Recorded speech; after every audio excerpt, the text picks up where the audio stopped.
Here we are. This is Pete Allen talking on behalf of the Carroll Foundation, and this is our blog number 5. And what we're looking at here is we're looking at some initiatives that can help keep our sport running, to help keep it sustainable. We've looked at a bunch of different things, and I'm very, very excited to have in front of me today Roei Ganzarski, who is the CEO of Magni-X, based in Seattle.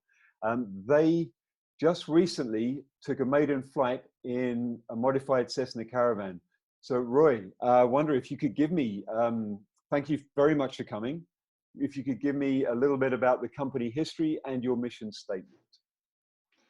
Sure. Hi, Pete. Thanks for having me.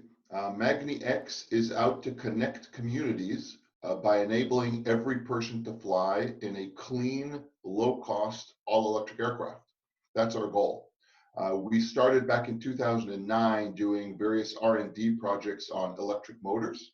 And in 2018, we pivoted the company to focus purely on electric aviation because we saw a huge gap. Aircraft today produce between 2 to 4% of worldwide CO2, and they are very expensive to fly. There's a reason your lift tickets are so expensive, just to climb up to 14,000 feet plus minus and then down. And so from that perspective, we're out to revolutionize the industry that hasn't changed basically since 1939 when the jet engine was introduced.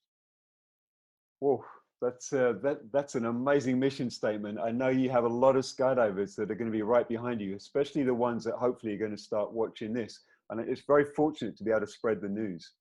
So I've got a couple of questions for you. A couple of my friends who are caravan operators in skydiving have helped me out a little compile this list. How long did it take you to bring this idea from its conception to the flight a couple of weeks ago at the beginning of June? Yeah, so if you think about the motor itself, again, the technology we started developing back in 2009. And so we didn't invent electric motors, right? Electric motors have been around for quite some time. Sure. What we were able to develop through a lot of time and hard work and effort was a design of an electric motor that produced so much power compared to the weight, turning at such low RPMs, which means you can connect it direct to the propeller without a heavy, expensive, maintenance-prone gearbox, that then we said, okay, this is really prone for aviation. And so from that perspective, it took us quite some time to get to the point where we could refocus the company to aviation. But the project itself, our first aircraft was the Beaver, a phenomenally old but wonderful aircraft. Yeah. That took 11 months from the day we said go until we actually flew, which is record-breaking in aviation. The Cessna Grand Caravan took us about 4 months from the second we said go until it was flying. So as we learn, the time progresses as well to get a lot faster. So this sounds like something that was meant to happen, looking at those timescales right there as well. It was. Someone was watching over us, and it was absolutely meant to happen. Nice. And so, as you said, the electric engine is very light. And how did that affect the weight and balance of the Caravan, the existing Grand Caravan? Yeah, so what we did, the electric motor is much smaller and much lighter. By the way, we like to use the term motor. Engines guzzle up gas and create a lot of emissions and smell. We like the term motor, cleaner, sleeker.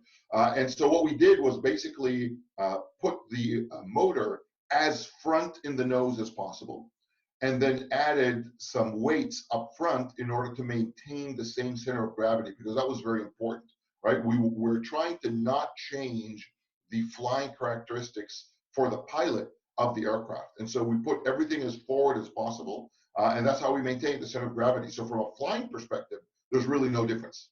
What you do feel from our pilots that have been flying both the Beaver and the Caravan, and if anyone's ever driven an electric car, when you touch that gas pedal, my God, it flies, right?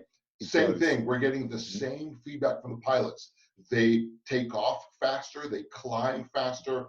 Electric motors are not impacted by altitude because they don't use air to produce the power, as opposed to an internal combustion engine that uses a mixture of fuel and air. So when you climb from 0 to 5,000 feet, to 10,000 feet, to 15,000 feet, the regular turbine engine loses its power. So the higher you go, the slower to get to altitude. Yep. The electric motor, no impact. It's the same power because it doesn't use air. So from that perspective, your climbs to jump altitude will be much faster. They'll be quieter because the only noise comes from the propeller. There'll be less vibration. They'll have no smell whatsoever. I'm a jumper myself, and I remember the smells walking towards the aircraft, sitting in the aircraft, just waiting for them to open that door so I could breathe some fresh air and jump out. And so from that perspective, all of that will disappear. And lift prices or ticket prices will go down because the electric aircraft is much cheaper to operate. Well, I mean, as a skydiver, I have to pretty much like embrace everything you said, apart from the smell. There's something about that smell that a lot of skydivers do not want to take out of it. It kind of triggers it. But I think we can change when we're looking at everything else we're gaining from that. And I'm sure we can arrange some sort of smell sticker that you can put on and kind of get that sensation. Like the noise that they put in a Tesla, just so you can hear it coming. Very cool. So that kind of, it really answers the next question as well with regards to weight and balance for skydiving. It doesn't alter that whatsoever. Not at all. From a pilot's perspective and a passenger, it's exactly the same. All right, good. So next question, Roei. What are the current and then projected flight hours prior to a recharge? And I'm going to just carry on with this question a little bit and extend it. Are the batteries quickly and easily exchanged? And what is the recharge time and also the positioning in the aircraft, just so that for access to it? Yeah, no, really good question. So the questions of batteries are still in development on multiple fronts. First of all, batteries are not as good as we would like them to be, right? And there's a good reason. There was never demand for that. If you look 8 years ago, there were no batteries that were powerful enough for a car until Tesla came along and said, hey, marketplace, we're developing an electric car, we need batteries. And once it became real, suddenly all the battery companies followed suit. And just this week, Tesla announced a 400-mile car, which is unbelievable, right? 8 years ago, no one would have ever believed it. The same thing is going to happen with aviation. Initially, the batteries that we have, which are good batteries from cars, but not good enough for airplanes, will take an aircraft like a Caravan about 100 miles plus a required reserve. Not record-breaking at all, but it's a start. As more and more electric aircraft start to fly, just like more and more cars started to take to the roads, more battery companies are showing interest in being part of this revolution. So the battery technology will come. The second is that today the charging, if you use a traditional fast charger, a 50 kilowatt charger, it's about a 1-to-3 ratio. You fly for an hour, you charge for 3 hours. Clearly not optimal for skydiving, right? Because you want to just go up and down on a regular basis. But an hour up and down plus 3 hours of charging, livable. If you use a supercharger, like what you would find on a Tesla or in any one of the electric car dealerships, which is about 400 to 500 kilowatts, you're looking at about a 1-to-1 ratio. So 1 hour of flying, 1 hour of charging. Or you look at it differently. 20 minutes of flying, 20 minutes of charging. Now that becomes, when you start to look at it that way, pretty reasonable. 10, 20 minutes of taking jumpers up and down, 10, 20 minutes of charging on the ground while you're doing a changeover. So from that perspective, it could be a lot more attractive. Now you do need a supercharger for that, which are available, but it is an investment. In terms of where the batteries are, there's a few elements still to be designed. One idea is the cargo pod, right? Fill that cargo pod with batteries, and then that lends itself to potentially being swappable, right? Right now, the cargo pods, while they're modular, they're not really easily taken in and out. So we would have to modify that cargo pod to make it easier to take in and out. Another option is in the wings. The wings already carry the weight of fuel, so there's a potential to put them in the source of the wings as well. So there's still about 2 years to go to really investigate and implement these elements inside a Caravan or Beaver or any other aircraft. Fantastic clarity on that. Thank you. So my skydiving, my pilot friend, he did ask me another question about the de-icing system. He said you would know about it because the difference between a regular Caravan, and maybe you could dive into that a little bit for me and unpack it. Yeah, so flying, there's two aspects. One, flying into known ice, which for the most part, skydiving aircraft don't do, right? You don't want to throw jumpers out when you know they're being iced. Anecdotally, I jumped once in the winter and my two hands literally started to have ice on them. And I was in a situation where I was almost ready to open my reserve because I couldn't actually grab on to my monkey ball. But overcame that and so on. So you usually don't want to go into known icing conditions. In terms of what happens if suddenly icing happens, there are today electric de-icing systems being developed. The 787 started that when it went to all electric de-icing, and other aircraft are already following suit. So there are ways to do de-icing all electrically, in which case the electric aircraft can solve that. So today it's not prevalent because there was never a need, but that's changing now. Yeah, I mean, he operates caravans from Northern Europe, so I'm sure he's thinking about ferry flights and things like that as well. Right.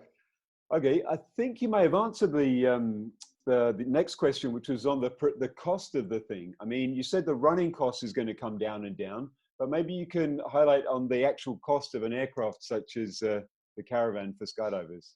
Yeah, so the aircraft, of course, because it's an existing aircraft, it's the same price as the aircraft itself, right? So you buy a Caravan for today anywhere between $750,000 US to $2.5 million, depending on what you're getting, fixtures, etc. And then you have the conversion price. Now, we're not yet priced on the conversion. Again, we have about a year and a half to decide that. We expect to be certified by the end of 2021, so we still have a bit of time to finish up all these details, for example, of exactly where we put the batteries, how we're going to price it. But from a pricing perspective, what we've looked at is a 5-year lifespan. And our expectation is, not that there's a 5-year lifespan on the motor, but if you take a 5-year operating schedule, you buy an internal combustion engine, install it on the aircraft, fly it for 5 years, including fuel costs, maintenance costs, oil costs, service costs, downtime, etc., overhaul of the internal combustion engine, etc. And then you compare that to what your 5 years with an electric version will be. We expect it to be lower by at least 50%. Now, how that's calculated into price, do you pay more upfront? Do you pay more per operating or pay less per operating? What the exact model is, we still have to determine. But overall, of the lifespan or operating lifespan of these aircraft, we're looking at least 50% lower. Fantastic. So we're looking at something that's it's a real possibility for skydiving operations. Oh, absolutely. I don't just think it's a real possibility. I think this will be one of the most revolutionary aspects of skydiving. It reduces operating costs tremendously, and so more people can have access to it. You can jump more times.